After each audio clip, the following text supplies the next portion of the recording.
कुंज बिहारी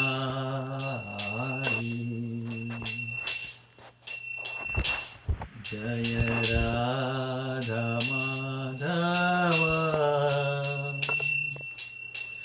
कुंज बिहारी जय गोपी जन वल्लभ गिरिवरधारी जय गोपी जन वल्लभ गिरिवरधारी यशोदानंदन व्रज जनरंजन यशोदानंदन व्रज जनरंजन यमुना तीरावनचारी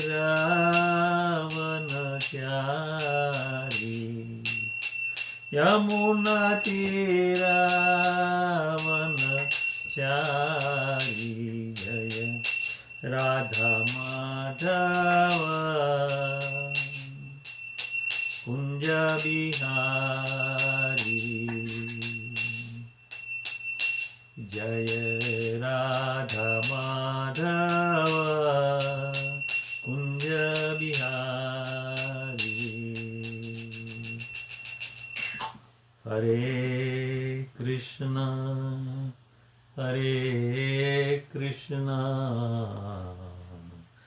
कृष्णा कृष्णा हरे हरे हरे राम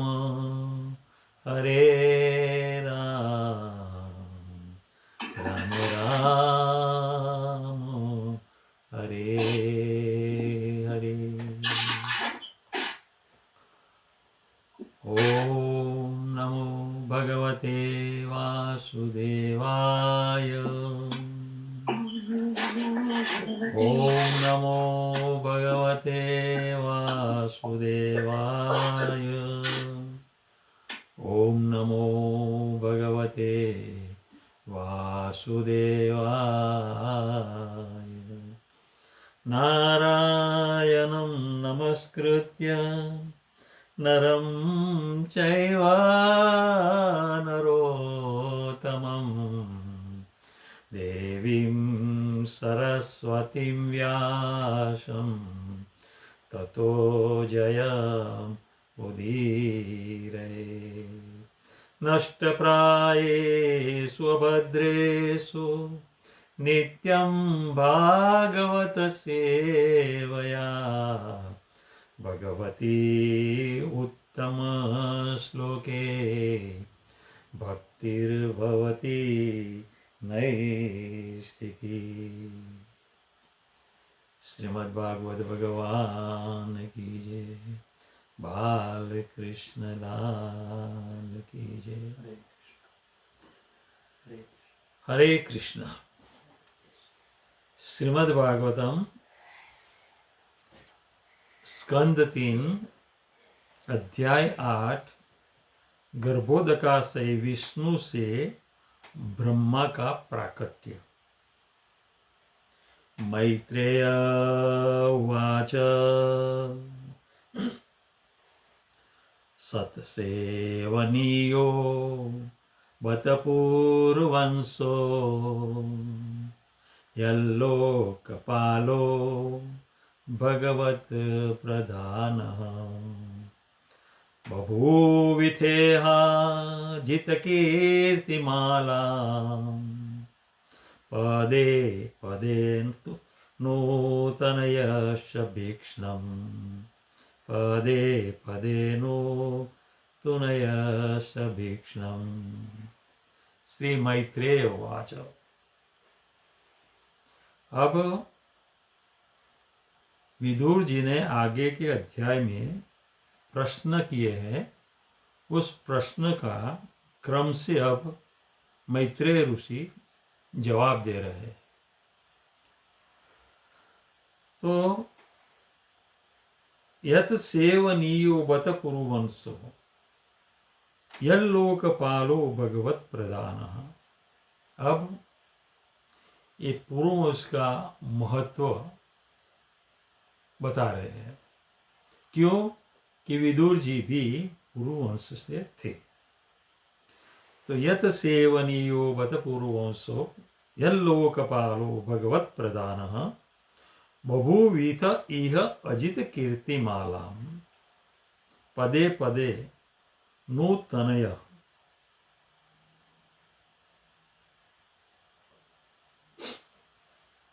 नूतनयसी अपेक्षण। महामुनि मैत्रेय ऋषि अब विदुर जी कह रहे हैं कि राजा पुरु का जो राजवंश है वो शुद्ध भक्तों की सेवा करने के लिए योग्य है, क्योंकि उस वंश के सारे उत्तराधिकारी भगवान के प्रति अनुरक्त है। तुम भी उसी कुल में उत्पन्न हो और यह आश्चर्य की बात है कि तुम्हारे प्रयास से भगवान की दिव्य लीलाएं प्रतिक्षण नूतन से नूतनतर होती जा रही है। तो ये नूतन से नूतनतर क्यों होती जा रही है? कि भगवत भक्तों का संग ही ऐसा है कि जब भी कथा करते हैं तो नूतन से नूतन होती रहती है। यानी कि जो आज हमने जाना है कल उससे भी विशेष जानने को मिल जाता है।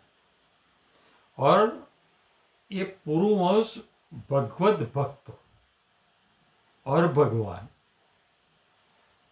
दोनों में आसक्त थे, और उसी वंश में ये विदुर जी का प्रागट्य हुआ।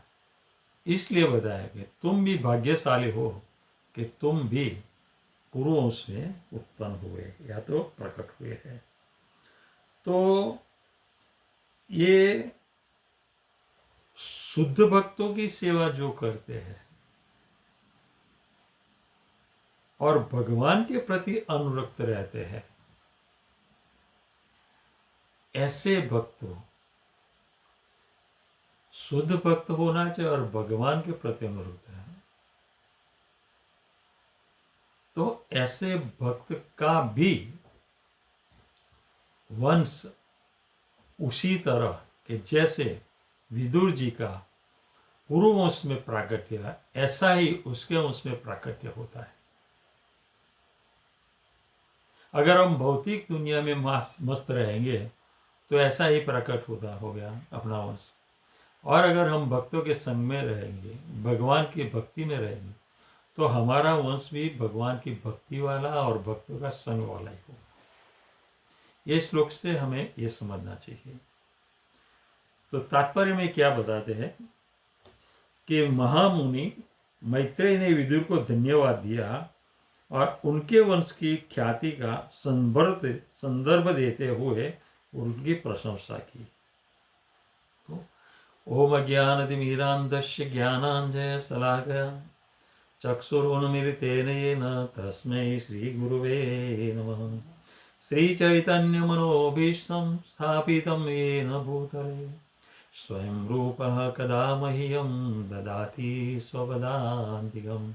वन्देऽहं श्रीगुरोः श्रीयुतपदकमलं श्रीगुरुन् वैष्णवांश श्रीरूपं साग्रजातं सहगण रघुनाथान्वितं तं सजीवं साद्वैतं सावधूतं परिजनसहितं कृष्णचैतन्यदेवं श्री राधा कृष्णपादान् सहगण ललिता श्री विशाखावितांश। हे कृष्ण करुणा सिंधु दीनबंधु जगतपते गोपेश गोपिका कांत राधा कांत नमस्तुते। तप्त कांचन गौरांगी राधे वृंदावनेश्वरी वृषभानुसुते देवी प्रणमामि हरिप्रिये। वाञ्छाकल्पतरुभ्यश्च कृपा सिन्धुभ्येव च पतितानां पावनेभ्यो वैष्णवेभ्यो नमो नमः। जय श्री कृष्ण चैतन्य प्रभो नित्यानंद श्री अद्वैत गदाधर श्रीवासादि गौर भक्त वृंद। हरे कृष्णा कृष्णा कृष्णा हरे हरे, हरे राम राम राम हरे हरे। पूर्ववंश भगवत भक्तों से भरा पूरा था और इसके कारण महिमा मंडित था, क्योंकि वे लोग निर्विशेष ब्रह्म या अंतर्यामी परमात्मा के प्रति अनुरक्त न होकर सीधे भगवान अर्थात पूर्ण पुरुषोत्तम परमेश्वर में जुड़े थे। अतएव वे भगवान एवं अनेक उनके शुद्ध भक्तों की सेवा करने के योग्य थे, क्योंकि विदुर उसी वंश के वंशज थे। अतः स्वाभाविक था कि वे भगवान के नित नूतन यश का दूर दूर तक विस्तार करने में लग गए। विदुर जैसे व्यक्ति की महिमा मंडित संगति पाकर मैत्रेय आनंदित थे। उन्होंने विदुर की संगति को अतीव वांछनीय माना, क्योंकि ऐसी संगति से मनुष्य की भक्तिमय सेवा की सुसुप्त प्रवृत्तियां त्वरा युक्त हो जाती है। अब यहाँ और भी एक बात बता रहे हैं कि ये पुरुष के भगवत भक्त भगवान की भक्ति कैसे करते थे वो बता रहे हैं, और कौन भगवान की भक्ति करते वो भी बता रहे हैं कि वो निर्विशेष ब्रह्म या परमात्मा, वो दोनों में अनुरक्त नहीं थे, लेकिन वो सीधे ही भगवान में अनुरक्त है। ब्रह्मेति परमात्माति भगवानिति सत्य थे। ब्रह्म और परमात्मा को छोड़ के सीधे ही भगवान में अनुरक्त थे। और जो भगवान में अनुरक्त होते हैं वो शुद्ध भक्त होते हैं, और शुद्ध भक्त के सिवाय कोई भगवान अनुरक्त नहीं हो सकते हैं। और ये नूतन यानी कि ये विदुर जी का संग नूतन और महिमावंती है, क्यों कि विदुर जी भी शुद्ध भक्त थे, और शुद्ध भक्त का संग से शुद्ध भक्त को अत्यंत आनंद होता है, वो अपने आप को भाग्यशाली मानते हैं। तो यहाँ विदुर जी का संग पाकर मैत्रेय ऋषि भी अपने आप को भाग्यशाली समझ रहे हैं। सोहम नृणाम क्षुलसुखाय दुखम महत्कथानां विरमाय तस्य प्रवर्तये भागवतं पुराणं यदा साक्षात् भगवान ऋषिभ्यः। अब भागवत पुराण के बारे में बताने जा रहे हैं मैत्रेय ऋषि कि अब मैं भागवत पुराण से प्रारंभ करता हूं, जिसे भगवान ने प्रत्यक्ष रूप से महान ऋषियों से उन लोगों के लाभार्थ कहा था जो अति अल्प आनंद के लिए अत्यधिक कष्ट में फंसे हुए हैं। अब ये भागवत पुराण क्यों कहा गया था वो बता रहे हैं कि ये भौतिक सुख है नहीं, और जो भौतिक सुख को मानने वाले हैं उसको कैसा होता है, अति अल्प आनंद के लिए अत्यधिक कष्ट में फंसे हुए, एक क्षुद्र आनंद के लिए ही हमें भौतिक दुनिया में फंसे हुए। कैसे? और ये कैसे फंसे? अत्यधिक कष्ट में फंसे हैं, क्योंकि अत्यधिक कष्ट के बाद हम एक कष्ट में ही हम अपने आप को भगवान मानने लगते हैं, अपने आप को महान मानने लगते हैं। लेकिन उसके पीछे कितने कष्ट है वो कभी हम सोचते नहीं हैं। तो ये भागवत पुराण महान ऋषियों को पहले कहा है। क्यों? कि महान ऋषि ही यानी भगवान के शुद्ध भक्त ही ये जो भौतिक दुनिया में फंसे हुए अति अल्प सुख के लिए उसको बाहर निकालने के लिए और इसके द्वारा ये भागवत पुराण के द्वारा उसका उद्धार करने के लिए, यानी कि जो महान ऋषियों है वो ये पतित जीवों पर दया करते हैं। और कैसे दया करते हैं? कि भगवान की भक्ति देके। तो ये भागवतम में है नहीं, कौन प्राप्त कर सकता है भागवतम? जो जिसके पर भगवान की कृपा है ना वो ही प्राप्त कर सकता है।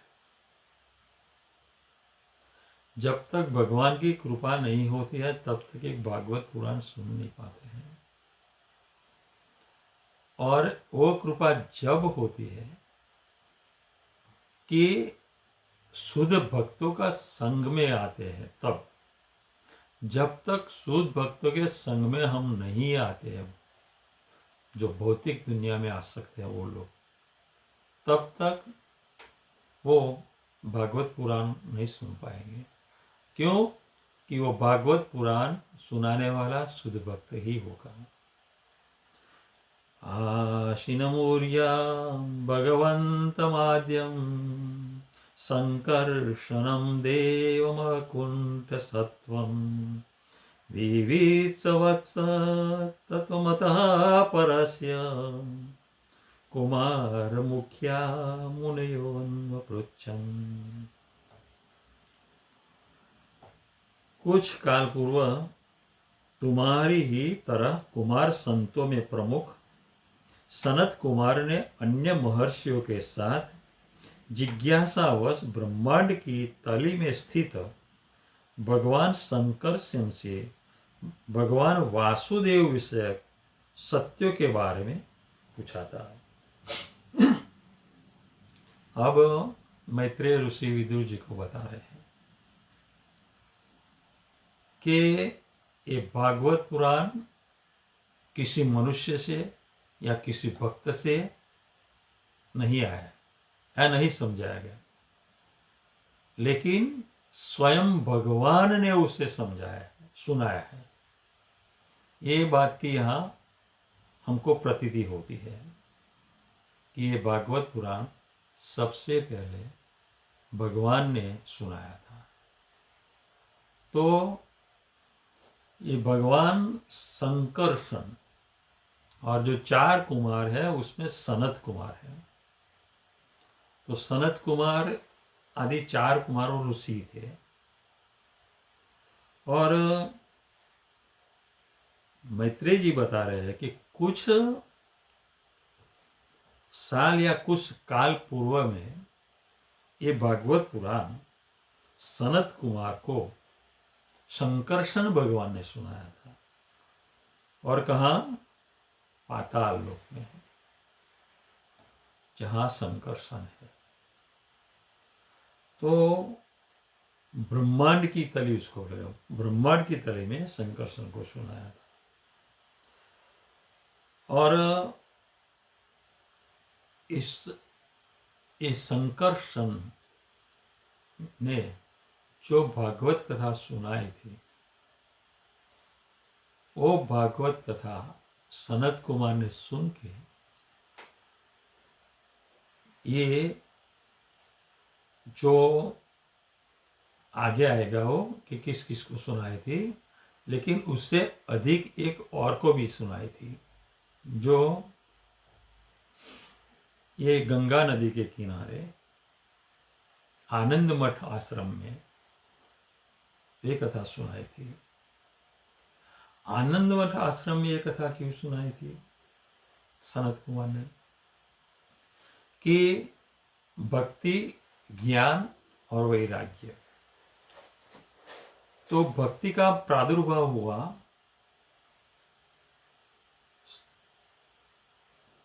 साउथ में, और वो जब युवान हुए वो महाराष्ट्र में, और जब गुजरात में आए तो उसका जो ज्ञान और वैराग्य दोनों पुत्र है वो बूढ़े हो गए, और भक्ति ऐसी की ऐसी जुआन ही रही। तो ये ज्ञान और वैराग्य को लेके भक्ति वृंदावन आई, और वृंदावन जो यमुना के तट पर आके बैठ गए। तो उसी टाइम नारद जी आते हैं और देखते हैं कि भक्ति युवान है और उसके ज्ञान और वैराग्य दोनों पुत्र वृद्ध हो गए। भक्ति रो रही है, तो नारद जी कहते हैं कि वृंदावन में भक्ति तो नृत्य करती है और आप तो रो रही है। तो इसका कारण क्या है कि फिर बाद में भक्ति नारद जी को बताती है कि मैं तो युवान की युवान हूं, लेकिन ये मेरे दो पुत्र हैं ज्ञान और वैराग्य, वो वृद्ध हो गए। वृद्ध ही हो नहीं गए, वृद्ध के साथ साथ वो दोनों बेहोश भी हो गए हैं, उसको कोई ज्ञान नहीं। तो भक्ति देवी नारद जी को कहती है कि मुझे कुछ ऐसा उपाय बताओ कि जिससे मेरे ज्ञान और वैराग्य फिर से युवान हो जाए। तो नारद जी सनत कुमार के पास जाते हैं और सनत कुमार को कहते हैं कि आप आनंद मठ में भागवत कथा का आयोजन करो, और ये कथा भक्ति ज्ञान और वैराग्य को आपको सुनाना है। तो ये कथा का प्रारंभ करने से पहले सभी ऋषि मुनियों को पता चल गया कि आनंद मठ में सनत कुमार भागवत कथा कह रहे हैं, सुना रहे हैं। तो सभी ऋषि मुनियों भी उसके पहले आ गए और ये भागवत कथा सुनाना चालू किया। तो भागवत कथा कहना जब चालू किया तो भक्ति देवी अपने ज्ञान और वैराग्य दोनों पुत्र के साथ वहां वो कथा में आ गई, और भागवत कथा का 7वां दिन हुआ। उसी टाइम ज्ञान और वैराग्य दोनों युवान हो गए और भक्ति देवी नृत्य करने लगी। तो ये कथा उसके पहले सनत कुमार ने गंगा के किनारे आनंद मठ में कही थी। और अब आगे आएगा कि और किस किस को सुनाई है। स्वामेव धिष्णं बहुमानयन्तं यद्वासुदेव अभितमामनन्ति प्रत्यग्धृताक्षाम्बुजकोशमीश उन्मीलयन्तं विबोधया दयाय। उस समय भगवान शंकर सिंह अपने परमेश्वर का ध्यान कर रहे थे, जिन्हें विद्वज्जन भगवान वासुदेव के रूप में सम्मान देते हैं। किंतु महान पंडित मुनियों की उन्नति के लिए उन्होंने अपने कमलवत नेत्रों को कुछ कुछ खोला और बोलना शुरू किया। अब ये कथा सुनने के लिए ये सनत कुमार भूमि के तले में चले गए। तो उसी टाइम इस संकर्षण है तो अपने भगवान की स्तुति में, अपने भगवान के ध्यान में लीन थे। तो जिस भगवान के ध्यान में थे वो भगवान स्वयं वासुदेव भगवान के ध्यान में थे। ध्यान में होते हुए भी ये जो ऋषि मुनियों वहां आए, यानी कि ये सनत कुमार आदि आए, तो उनकी उन्नति के लिए ही अपने नेत्र खोले हैं, और नेत्र पूरा नहीं खोले, कुछ कुछ खोले हैं। स्वधून्यौदाद्रै स्वजटाकलापै रूपप्रुषन्त चरणोपधानम् पद्मं अर्चयन्ति अहिराजकन्या सप्रेमनाना बलिभिः वरार्था।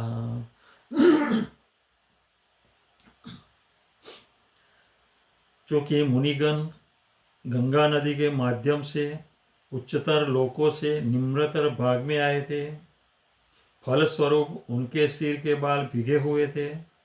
उन्होंने भगवान के उन चरण कमलों का स्पर्श किया जिनकी पूजा नागराज की कन्याओं द्वारा अच्छे पति की कामना में विविध सामग्री द्वारा की जाती है। सब मुनिगण वहां आ गए हैं। तो मुनिगण तो सत्यलोक में रहते हैं, तो यहाँ संकर्षण के पास पाताल में कैसे आ गए। और दूसरा कि ये संकर्षण भगवान के चरणों की पूजा हर रोज कौन के मां नागराज की कन्या हो, वहां जो नागराज है सब उसकी कन्याएं संकर्षण भगवान के चरणों की सेवा करती है। क्यों कि वो चाहती है कि ये संकर्षण भगवान के चरण की सेवा करने से हमको जो हमारी इच्छा पति प्राप्त करनी है वो प्राप्त हो जाती है। यहाँ जो मुनिगण है ना वो सिद्धि होते हैं, यानी अष्ट सिद्धि वाले होते हैं। अनिमा, लघिमा, ईशिता, उसमें जो लघिमा है ना तो हल्के से हल्के और सूक्ष्म के सूक्ष्म जैसा रूप धारण कर लेती है। और गंगा जी है ना स्वर्ग, पृथ्वीलोक और पाताल लोक, ब्रह्मांड के तीनों लोक में बहती है। स्वर्ग में से पृथ्वीलोक में, पृथ्वीलोक से नीचे पाताल लोक में। तो जब ये गंगा का प्रवाह होता है, इस गंगा के प्रवाह में ये ऋषि मुनि लोग डूब जाते हैं, यानी कि उससे मिलित हो जाए। कैसे? सूक्ष्म रूप में। और वो प्रवाह बहते बहते पृथ्वीलोक में आके और पृथ्वीलोक से सीधे नीचे पाताल लोक में जाते हैं। और इसी तरह ये ऋषि मुनि ये संकर्षण भगवान के पास पहुंचे हैं। तो जब संकर्षण भगवान के पास पहुंचे तब ये सब ऋषि मुनियों की जो जटा है वो सब भीगी हुई थी। तो ये ऋषि मुनियों की जटाएं भीगी हुई थी, इसका मतलब है कि वो पानी से ही आए हैं। वो भी गंगा जल। और कहाँ से निकलता है? भगवान के चरण कमल से। और भगवान के चरण कमल से जो गंगा जी निकलती है और उससे जो अपना सिर भिगाते हैं, मतलब कि स्वयं भगवान के चरण कमल धारण करते हैं। किससे? गंगा जी के द्वारा। ये जो गंगा जी का जल है उसको धारण करना ही भगवान का चरण कमल हमारे सिर पे धारण करना है। और ये गंगा जी का प्रागट्य वैसे तो 3 प्रकार से बताया है। एक प्रकार ये है कि भाई ये वामन देव के जो अंकुष्ट से ब्रह्मांड को भेद दिया और कारणोदक से, कारणोदक से जो जला है वो गंगा। और दूसरा, जब ये वामन देव ने ऐसा कार्य किया, अचिंत्य कार्य किया, महान कार्य किया, तो भगवान स्वयं ब्रह्मा जी ये वामन देव के चरण को प्रक्षालन के आगे, प्रक्षालन करने के लिए। तो ये ब्रह्मा जी ने अपने जमल जड़ जो कमंडलू है उससे वो भगवान का चरण धो दिया, तो वही जल गंगा के रूप में प्रसारित हुआ है। और तीसरा, स्वयं नारायण ने ही जल रूप धारण किया था, वो गंगा जी। ऐसे 3 प्रकार से बताया, शास्त्र बताते हैं। और यहां हम देखते हैं कि ये गंगा का पानी कैसे, गंगा का जल पाताल लोक में आता है। और इस पर से क्या क्या होता है, ये हम भी अगर गंगा का जल धारण करते हैं तो गंगा जी में स्नान करते हैं तो हमारे जन्मों जन्मों के पाप है ना, वो धुल जाते हैं। क्यों? कि हम भी भगवान के चरण कमल को धारण करते हैं। लेकिन हम ये गंगा जल में स्नान करने के बाद फिर हम पाप कर्म करते रहते हैं, तो उसका कुंज सोचवत, यानी कि जो हाथी का स्नान के बराबर हो जाता है। क्योंकि जब हाथी स्नान करते हैं और स्नान कर कर जब बाहर निकलते हैं, जो रास्ते की धूलि है वो अपने आप पे फेंक देते हैं अपने शरीर पे, ऐसा हो जाता है। मुहुर्गृह्णन्तो वचसानुराग स्खलत्पदेनाशकृतानि तज्ञा किरीटसाहस्तमणिप्रवेक प्रद्योतितोदाम्पना सहस्त्रम्। सनत कुमार आदि चारों कुमारों ने जो भगवान की दिव्य लीलाओं के विषय में सब कुछ जानते थे, स्नेह तथा प्रेम से भरे चुने हुए शब्दों से लय सहित भगवान का गुणगान गाया। उस समय भगवान शंकरसन अपने हजारों फनों को उठाए हुए अपने सिर की चमचमाती मणियों से तेज बिखरने लगे। अब ये जब भगवान की स्तुति करते हैं तब हम उसको उत्तम श्लोकों से करने लगते हैं। अब शंकरसन भगवान की अब उत्तम श्लोकों से स्तुति करने लगे हैं। तो जब हम उत्तम श्लोक की स्तुति करते हैं तब ये भगवान की नाम रूप गुण लीलाओं के बारे में स्तुति करते हैं, और नाम रूप गुण लीलाओं के बारे में स्तुति करने से ही उत्तम श्लोक है। तो ये चारों कुमार है ना, वो जन्म से ही वैरागी था।